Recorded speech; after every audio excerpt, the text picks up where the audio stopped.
নমস্কাৰ আপোনালোক সকলোকে মোৰ ইউটিউব চেনেল আসাম এক্সাম কৰ্ণাৰলৈ স্বাগতম জনাইছোঁ। Cotton University post graduate entrance এক্সামৰ যি অনলাইন প্ৰচেছ আছিলে সেই অনলাইন প্ৰচেছটো আপোনালোকক দেখুৱাম।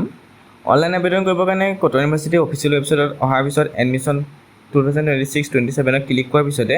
আপোনালোকক এই পেজটোলৈ লৈ আহিব। অহাৰ পিছত আপোনালোকে পোষ্ট গ্ৰেজুৱেট প্ৰগ্ৰেমত ক্লিক সেই বটনতে ক্লিক কৰিব। ক্লিক কৰি দিয়া মাত্ৰকে দেখিব PG এডমিশ্যন 2026-27 ওলাই আছে। ইয়াত কৈছে যে click here to apply for PG courses। আপোনালোকে ইয়াত ক্লিক কৰি দিব। ক্লিক কৰি দিয়া মাত্ৰকে আপোনালোকৰ সন্মুখত এখন নতুন ইণ্টাৰফেচ আহিব। এনেকৈ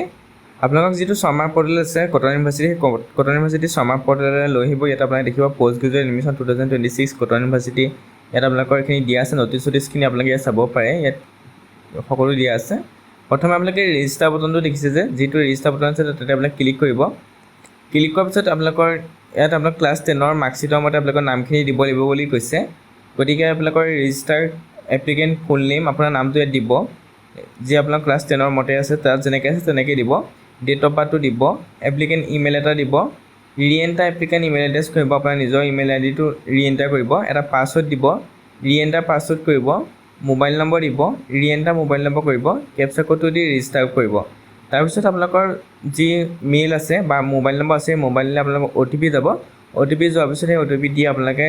ৰেজিষ্ট্ৰেশ্যনটো কমপ্লিট কৰিব লাগিব। একাউণ্ট ভেৰিফাই কৰাৰ পিছত আপোনালোকক লগইন কৰিব। লগইন কৰাৰ পিছত আপোনালোকৰ সন্মুখত এনেকৈ ডেছবৰ্ডখন আহিব। ইয়াত আপোনালোকে দেখিব সকলো মাই এপ্লিকেণ্ট, মাই প্ৰফাইল, পেণ্ডিং হৈ আছে, পে'মেণ্ট দিয়া সকলো ইয়াতে আপোনাক শ্ব' কৰিব। বেংক ডিটেইলছৰ পৰা ধৰি আপোনালোকে এইখিনি চাব পাৰে। প্ৰথমে আপোনালোকে কমপ্লিট প্ৰফাইল কৰিব লাগিব। তাৰপিছত step 2 apply for program, step 3 fees payment আৰু ছাবমিট। গতিকে আপোনালোকে প্ৰথম কমপ্লিট প্ৰফাইল বটনটো ক্লিক কৰিব। ক্লিক কৰাৰ পিছত আপোনালোকৰ সন্মুখত যিখিনি ডিটেইলছ আছে এই ডিটেইলছখিনি আহি যাব। আপোনালোকৰ ফোন নম্বৰৰ পৰা ধৰি ৰেজিষ্টাৰ্ড ইমেইল, আপোনালোকৰ মোবাইল নম্বৰ এই সকলো আহিব। গতিকে আপোনালোকে এইখিনি ছেম ৰাখিব। ইয়াত আপোনালোকৰ চেঞ্জিং কৰিবলগীয়া নাথাকে। এপ্লিকেণ্ট জেণ্ডাৰটো চিলেক্ট কৰিব। ইয়াৰ পৰা মেল হ'লে মেল, ফিমেল হ'লে ফিমেল। তাৰপিছত চিলেক্ট কেটেগৰী, ইয়াৰ পৰা আপোনালোকে জেনেৰেল, OBC, MOBC, ক্ৰিমিলিয়া, নন ক্ৰিমিলিয়া দুটাই আছে। আপোনালোকে ইয়াত চাব নন ক্ৰিমিলিয়া থাকিলে আপোনালোকে চাৰ্টিফিকেট দিব লাগিব। গতিকে আপোনালোকে ইয়াত চাব কেটেগৰী চাৰ্টিফিকেট নম্বৰ, যি চাৰ্টিফিকেট নম্বৰ মানে হৈছে আপোনালোকৰ যিখন NCL আছে NCLত থকা চাৰ্টিফিকেট নম্বৰটো আপোনালোকে ইয়াত দিব লাগিব। ইয়াত আপোনালোকৰ চাৰ্টিফিকেট নম্বৰ আৰু ডেট অৰ্থাৎ কোনদিনা আপোনালোকৰ ইছ্যু কৰা হৈছে।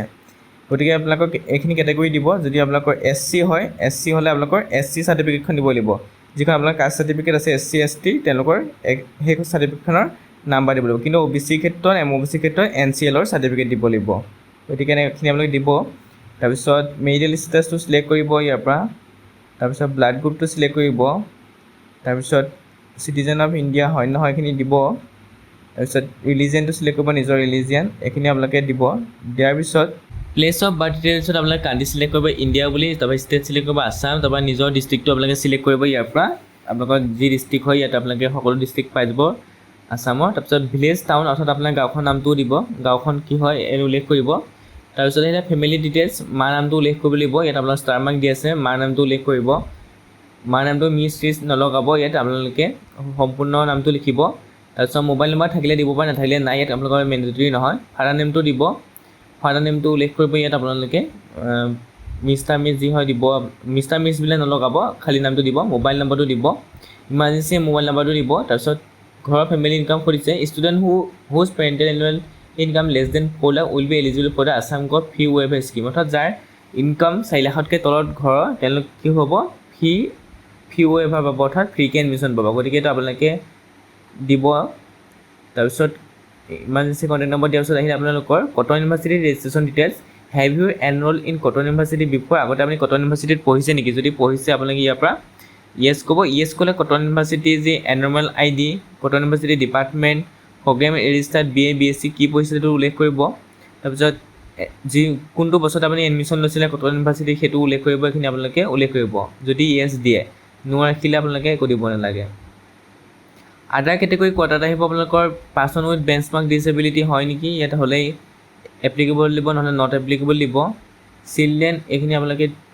দিব। মই আপোনালোকৰ চব নট এপ্লিকেবলে দিছোঁ, আপোনালোকে চাই ল'ব। স্পৰ্টছ কোটা থাকিলে আপোনালোকে দিব পাৰে। বেংক ডিটেইলছ দিব লাগিব। বেংক ডিটেইলছত নেম অফ একাউণ্ট হোল্ডাৰ, আপোনাৰ যদি বেংক একাউণ্ট নাই ঘৰৰ মা দেউতাই বেংক একাউণ্ট দিব পাৰে। Name of the account holder আপোনাৰ নামটো দিব, যাৰ নামত আছে বেংক একাউণ্টটো, account number, confirm account number, name of the বেংকৰ ব্ৰাঞ্চ নেম, IFSC কোডটো দিব। তাৰপিছত এড্ৰেছত আহিলে আপোনালোকৰ কৰস্পণ্ডেণ্ট এড্ৰেছ প্ৰথম কৰস্পণ্ডেণ্ট এড্ৰেছটো দিবলৈ দিছে অৰ্থাৎ প্ৰেজেণ্ট এড্ৰেছটো এড্ৰেছত এটা প্ৰথমতে গাঁওখনৰ নামটো লিখিব তাৰপিছত ইয়াত পোষ্ট অফিচ PS যি আছে দিব পিনক'ডৰ সৈতে কাণ্ট্ৰি আপুনি ইয়ালৈকে কাণ্ট্ৰি ইয়াৰ পৰা চিলেক্ট কৰিব ইণ্ডিয়া বুলি ষ্টেট চিলেক্ট কৰিব আছাম বুলি নিজৰ ডিষ্ট্ৰিক্টটো ইয়াৰ পৰা চিলেক্ট কৰি ল'ব চিটি দিব চিটি চেমি ৰাখিব পাৰে আপোনালোকে তাৰপিছত পিনক'ডটো দিব তাৰপিছত যদি ওপৰৰ কৰস্পণ্ডেণ্ট এড্ৰেছ আৰু পাৰ্মানেণ্ট এড্ৰেছ যদি ছেম হয় তেতিয়া আপোনালোকে এইটো ক্লিক কৰিব ক্লিক কৰিলে আপোনালোকৰ এইখিনি গোটেইখিনি ফিল আপ হৈ যাব এইখিনি কৰাৰ পিছত আপোনালোকে ছেভ ডিটেইলছ কৰি নেক্সট পেজলৈ যাব লাগিব তাৰপিছত আহিলে আপোনালোকৰ আদাৰ ডিটেইলছক সুধিছে এনি ইয়েৰ গেপ আপোনাৰ গেপ আছে নেকি যদি গেপ আছে ইয়েছ ক'ব ইয়েছ থাকিলে আপোনালোকক কি গেপ চাৰ্টিফিকেট কিন্তু দিব লাগিব আপোনালোকৰ হয়তো 22 চনৰ আগত পাছ কৰাখিনি এপ্লাই কৰিব নোৱাৰে 22 চনৰ পিছত নে 23 চনৰ পিছৰখিনিহে এপ্লাই কৰিব পাৰিব গেপ চাৰ্টিফিকেট থাকিলে আপোনালোকে কোৰ্টত গৈ গেপ চাৰ্টিফিকেট বনাই নিব লাগিব যদি গেপ নাথাকে তো আপোনালোকে ন দিব অৰ্থাৎ আপোনালোকে যদি ৰেগুলাৰ পঢ়ি আছে মানে আপোনাৰ পঢ়াৰ মাজত কোনো ধৰি লওক আপুনি 22 চনতে গ্ৰেজুৱেশ্যন কমপ্লিট কৰিছে কিন্তু মাজতে আপুনি BEd কৰিলে MA কৰিলে সেইবোৰ যি কৰিছে যদি সেইটো ৰেগুলাৰ হ'ব মানে কোনো ধৰণৰ গেপ নাই যদি আপুনি একো পঢ়া নাই তেতিয়াহে আপোনাৰ গেপ হ'ব কিন্তু আপুনি মাষ্টাৰ ডিগ্ৰী কৰিছে বা হায়াৰ ষ্টাডি কৰিছে তেতিয়া আপোনাৰ গেপ নাথাকে এইটো গেপ বুলি কোৱা নহয় যদি আপুনি একো নকৰে তেতিয়াহে গেপ বুলি কোৱা হ'ব do you have NCC certificate আপোনাৰ NCC চাৰ্টিফিকেট থাকিলে ইয়েছ ক'ব কি টাইপৰ NCC চাৰ্টিফিকেট আছে দিব লাগিব যদি নাই আপোনালোকে ন ৰাখিব তাৰপিছত হেভ ইউ পাৰ্টিচিপেট এইখিনি আপোনালোকে দিব NSS কেম্পৰ যদি অংশগ্ৰহণ কৰিছে দিব have you participate in sports extracurricular activity are you university employ father দেউতা মাতে ইউনিভাৰ্চিটি কাম কৰি সুধিছে যদি কৰে ইয়েছ ক'ব ন ক'ব do you belong to Assam state domicile এটা হয় যদি ইয়েছ ক'ব নহ'লে এইটো ইয়েছ ক'ব আৰ ইউ ভাৰত স্কাউট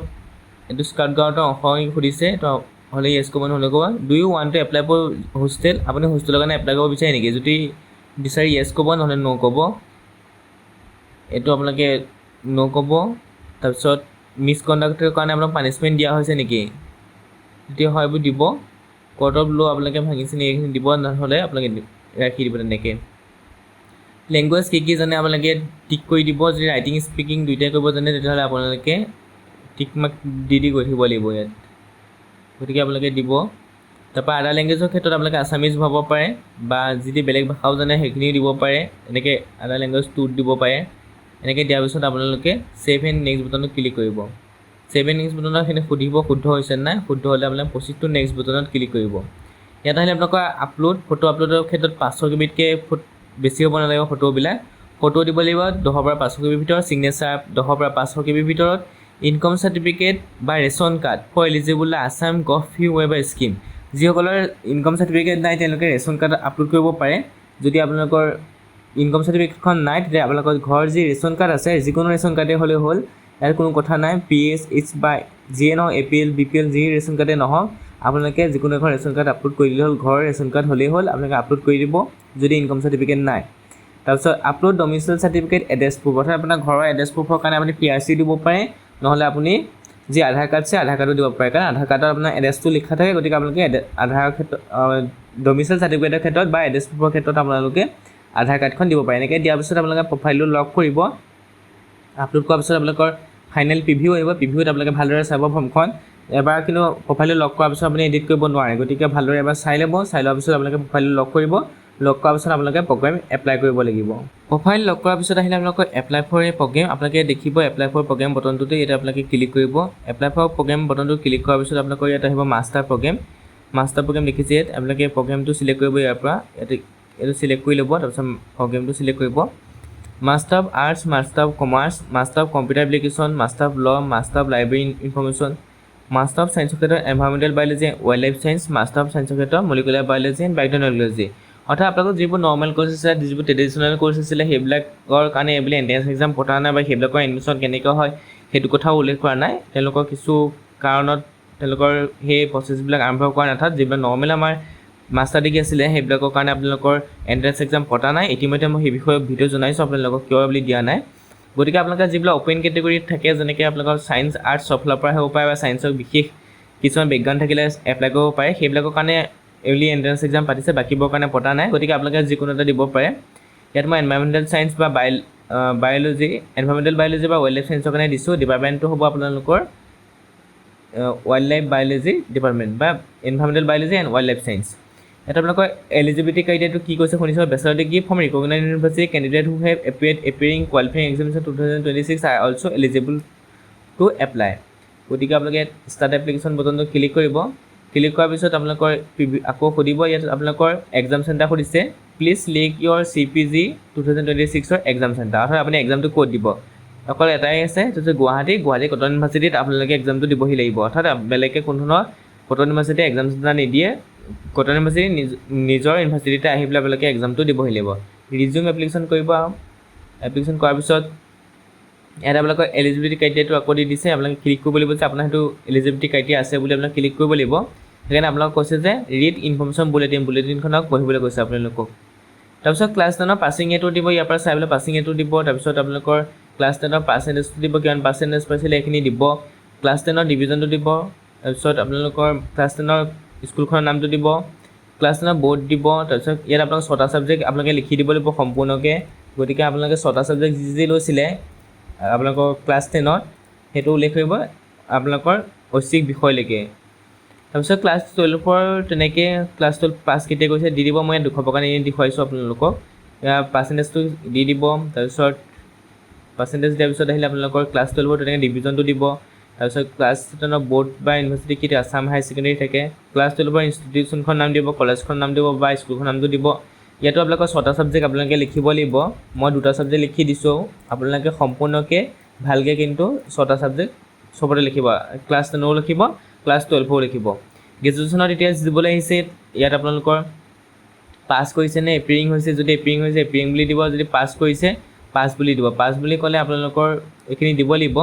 যদি এপিয়াৰিং হৈছে যদি 26 চনত পাছ কৰিব তেতিয়াহ'লে এপিয়াৰিং বুলি দিব have you pass graduation with honours সাধাৰণতে FYUGP অনাৰ্ছ 4 বছৰ সম্পূৰ্ণ কৰিলে অনাৰ্ছ ডিগ্ৰী দিয়া হয় যদি আপুনি 3 বছৰ সম্পূৰ্ণ কৰি এণ্ট্ৰেন্স এক্সাম দিম বুলি ভাবিছে তেতিয়াহ'লে আপুনি হয়তো অনাৰ্ছ ডিগ্ৰী নাপাব গতিকে এইটো আপোনালোকে চাই ল'ব বা কলেজত সুধি ল'ব এইটো মই নোট ৰাখিছোঁ যদি কিন্তু আপোনালোকে 2022 চনত 23 চনত পাছ কৰা হ'লে অনাৰ্ছ ডিগ্ৰী আছে তেওঁলোকে পাই যাব হয়তো তেওঁলোকৰ মাৰ্কশ্বিটত অনাৰ্ছ ডিগ্ৰী বুলি উল্লেখ কৰা আছে গতিকে আপোনালোকৰ FYGP সকলৰ চাই ল'ব আপোনালোকে কি সুধি ল'ব কলেজত আপোনালোকে হয়তো 3 বছৰত কমপ্লিট কৰিলে অনাৰ্ছ ডিগ্ৰী নাপাবও পাৰে গ্ৰেজুৱেশ্যন নেম অফ বৰ্ড অৰ্থাৎ আপুনি কোনখন ইউনিভাৰ্চিটিৰ পৰা গ্ৰেজুৱেশ্যন কমপ্লিট কৰিছে সম্পূৰ্ণকৈ লিখিব মই ডিউ বুলি লিখি থৈছোঁ গ্ৰেজুৱেশ্যন ইনষ্টিটিউশ্যন কলেজ এটা দিব কটন ইউনিভাৰ্চিটিলৈ কটন দিব আদা হ'লে আদা দিব ইয়াত কৈছে গ্ৰেজুৱেশ্যন নেম অফ দ্য আদা ইনষ্টিটিউশ্যন আপুনি কোনখন কলেজৰ পৰা গ্ৰেজুৱেশ্যন পাছ কৰিছে মই এনেই দিছোঁ নামটো গ্ৰেজুৱেশ্যন কোৰ্চ নেম আপুনি কোনটো কোৰ্চ কৰিছিলে গ্ৰেজুৱেশ্যনত graduation division graduation subject combination মই এনেই আপোনালোকক দি দিছোঁ এটা মেজৰ এটা মাইনৰ থাকে ন আপোনালোকৰ সেই দুটাই দিব বেলেগ একো দিব নালাগে সেই দুটাই দিলে হৈ যাব তাৰপিছত ছেভ এণ্ড নেক্সট বটনটোত ক্লিক কৰিব ছেভ এণ্ড নেক্সট বটনটো ক্লিক কৰাৰ পিছত আপোনাৰ প্ৰিভিউ আহিব সুধিব শুদ্ধ হৈছে নে শুদ্ধ হ'লে আপোনালোকে নেক্সট বটনটোত আকৌ ক্লিক কৰিব ক্লিক কৰাৰ পিছত আপোনালোকৰ একাডেমিক ডিটেইলছ আহিব ইয়াত আপোনালোকৰ ফটো আৰু ছিগনেচাৰ এইখিনি অলৰেডি আপলোডেড থাকিব বাকী আপোনালোকৰ দুটামান ডকুমেণ্ট দিবলৈ আহিব মই আপোনালোকক দেখুৱাবৰ কাৰণে যিটো দেখুৱাইছোঁ সেইকাৰণে মই ইয়াত